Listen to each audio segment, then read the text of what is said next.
কুষ্টিয়ার ছেউড়িতে অনুষ্ঠিত ৩ দিন ব্যাপী লালন উৎসবে দেশের বিভিন্ন প্রান্ত থেকে সমবেত হন লাখো ভক্তানুরাগী। আয়োজন ঘিরে বসানো হয় গ্রামীণ মেলা, কারুশিল্পের বাহারি পণ্যের পসরা সাজিয়ে বসেন দোকানিরাও।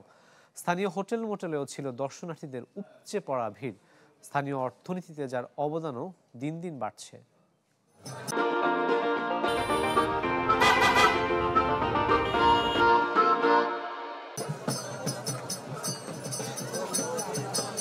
প্রতি বছরের মতো এবারও ৩ দিনব্যাপী অনুষ্ঠিত হলো লালন উৎসব।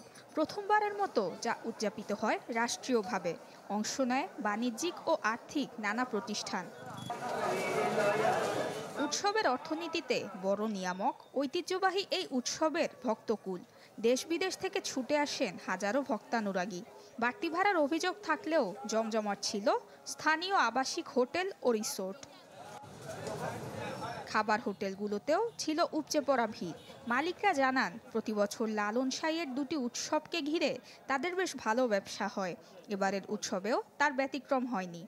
এটা আমাদের সারা বছরের দোকান ভাড়া সহ অন্যান্য খরচ খরচা আল্লাহর মতো হয়ে যায় এবং খুব ভালো বেচা কেনা হয়। আমাদের সবাই আসছে কিনছে, কিন্তু দামের দিক থেকে একটু অভিযোগ করছে দামটা একটু বেশি। লালনের অনুষ্ঠানে অনেক লোক আসে দূর দূরান্ত থেকে। এখানে অনেক আমরা বেচা কেনাও আমাদের ভালো। এই উৎসবের অন্যতম আকর্ষণ গ্রামীণ মেলা, যেখানে হরেক পণ্যের পসরা সাজিয়ে বসেন ছোট বড় হাজারো ব্যবসায়ী।